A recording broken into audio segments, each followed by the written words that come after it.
Зимата е супер сезон за дерматологията.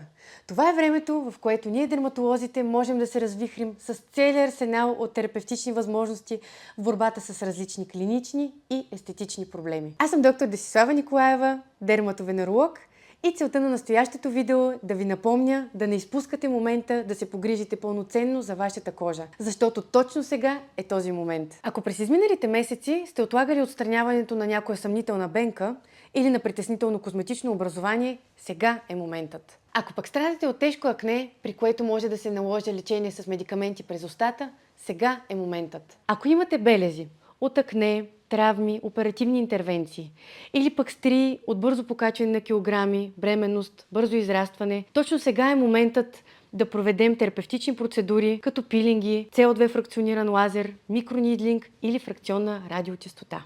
За пациентите с розацея или разширени капиляри около носа или в областта на долните крайници провеждаме интензивна пулсова светлина и ендиак лазери. По отношение на пигментациите, възможностите се изразяват в изписването на локални избелващи медикаменти, както и, разбира се, апаратни процедури. Искате ли да разберете повече за тях в следващото видео?